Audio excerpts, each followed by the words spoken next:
Hi, my name is Milda Frias, and I'm going to be comparing and contrasting historical fiction, which is Inside Out and Back Again, and contemporary realistic fiction, which is Rickshaw Girl. In the story Rickshaw Girl, Perkin talks about how one girl, Naima, is in desperate need to help her father work, but is unable to work in Bangladesh because she is a woman, so she takes matters into her own hands and tries to work anyways. This book talks heavily about the discrimination that women face in this part of the country.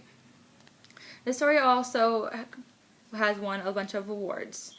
The story received the ABC Best Books for Children's Award, the American Bloom Project Award, Bank Street College of Education's Award, Best Children's Books of the Year, the Boston Authors Club, the CCBC Choice, Jane Addams Children's Book Award, the Honor Book, the Julia Ward Howe Book Award, the Moonbeam Children's Book Award, the New York Public Library's Children's Book Award in 2007, the Notable Book for a Global Society, the NYRA Award-winning book, the Sequoia Children's Book Award, the Master's List, and the Skipping Stones Honor Award. Then I believe that the implicit theme in this book is very powerful. The implicit theme of this story is that men and women from all over the world are not treated equally like they should be, and that men are definitely favored more than women are. And then the explicit theme of this book is explained by Naima, the main character. If only I had been born a boy, she thought, then I could earn money, even just a little would help. And this quote just shows the reader how determined Naima is and how much she wants to work to help support her family because they are going through poverty. And this book, I believe, shows a bunch of imagery. And then the imagery I chose is about Naima's paintings.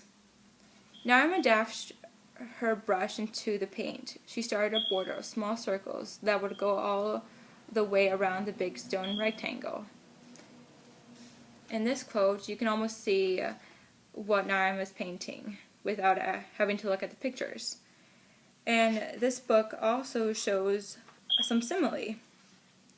And this simile is spoken by Naima's father. Doesn't she take care of her sister like a tiger guarding a cub? And this simile shows that Naima's father is comparing the way Naima takes care of her sister to a tiger guarding its cub. Now for this book, I chose character ID. So you can see in this picture. This is Naima, and I chose 2 traits to describe her. She is courageous, I believe. And the text that shows evidence for this is, what if I disguised myself as a boy? Naima asked. I could drive father's rickshaw for an hour or 2 every day. And this shows that Naima is willing to do anything to help her family raise some more money so that they could be better off. And I believe that Naima is also very artistic, and this is what describes why she is artistic. Your alpanas get better every day, daughter, father said, studying the design she was creating on the threshold. And this describes that how Naima could create anything for her father's rickshaw and how creative she can be. And I feel like the most memorable moment in this book is when Naima can finally get a job. She's offered a job at the end of the book creating different designs for people's rickshaw. And I feel like it is very important that this happened because this shows how she finally can prove to her family and to everybody that she is just as good as any other boy when it comes to getting a job. Then I feel like Naima has grown through so much throughout the book. At the beginning of the book, Naima feels lost, and she wants so badly to help earn money for her family, but really doesn't know how. And in the middle, she tries so many brave tasks to prove that she is just as good as any other boy by trying to work, but these just don't work out. But by the end of the story, she finally receives an offer for a job, and she finally can prove to everybody that she is, again, just as good as any other boy. Now, the next book I want to describe is Inside Out and Back Again, which is a historical fiction book. Inside Out and Back Again tells the story of a family living through the Vietnam War. It tells of the events they had to endure because of war, such as having to leave their hometown and relocate to America to live better lives away from war. This book also received a few awards. This book received the John Newbery Medal Award and the National Book Award for Young People's Literature. Now, an implicit theme of this story is that so many people around the world have to worry about their home not being safe to live in because of war. They also have to worry about having to relocate to another location to stay safe from war and any other type of danger they may be facing. Now, an implicit or explicit theme is spoken by Ha, the main character.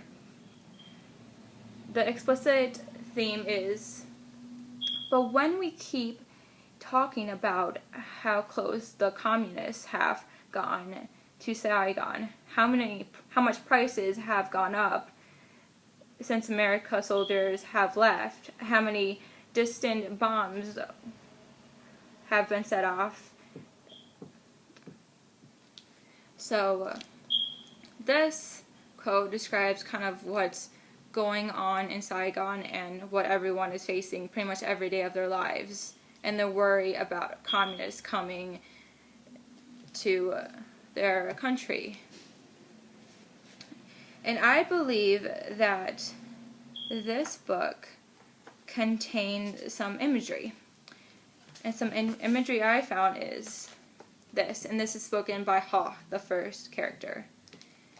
Green mats of grass in front of every house, vast windows in front of sealed curtains, cement lanes where no one walks, big cars pass not often, not a noise, clean, quiet, and loneliness. And this describes how Naima feels like first going to America and what she sees outside and how different it is from Saigon, where she lives, or where she used to live. And this book also contains a metaphor I found. Fire hair on skin dotted with spots, fuzzy dark hair on the skin shiny as lacquer, hair the color of root on milky skin. And this is just comparing one object to another. And in this book, I also did a character ID. So this is Ha, the main character. And I chose saddened and caring to describe her traits. For saddened, I chose, sometimes I whispered to yet suit to myself to pretend I know him. And I feel like this quote is very powerful because in the story, Ha doesn't know her father because when she was only a baby, her father disappeared in a mission he had while being in the military, and no one has heard from him since. So she doesn't really know her father, and I feel saddened because she doesn't know her father at all. And I feel like Ha is also very caring, and this quote describes it. Who can go against a mother who has become gaunt like bark from raising 4 children alone? And in this quote, I got it from a page that describes on whether or not they need to leave Saigon because of war, and them talking to each other and determining whether or not they should leave. And this is Ha saying that she really can't go against her mother because her mother has worked so hard throughout their lives taking care of Ha and her brothers. And I feel like the most memorable moment in this book is when everyone who escaped from Saigon, they realized that it was now gone. So everyone who were fortunate to leave Saigon in time before the destruction, when they were on the Navy boat, they finally heard the words they never wanted to hear, that their hometown was finally gone because it was destroyed. And this is horrible, I'm sure, to experience, because somewhere where people have lived in all their lives is now gone, and they can never go to it again. And I feel as though Ha has changed so much throughout this entire story. So at the beginning, Ha lives with her mom and brothers in Saigon without her father. They live every day in fear of war. And then in the middle, Ha and her family have to flee from Saigon because her and her family are just not safe there anymore because war is going to begin. Then by the end of the story, Ha and her family go to America to live better lives, and they eventually become more adjusted to society in America compared to how she lived in her home country. Then, contemporary realistic fiction and historical fiction are alike for many reasons. They help readers understand real events that take place in the world today and in the past. And contemporary realistic fiction and historical fiction are also different, because realistic fiction, the author wants the reader to understand what the particular conflict and theme is in the story. And in historical fiction, the author has the reader thinking about what is going to occur next in the story without actually having to say it. In Rickshaw Girl, it is a transitional picture book because there are pictures so often throughout the book, but in Inside Out and Back Again, it is not a transitional picture book because there are absolutely no pictures in the book.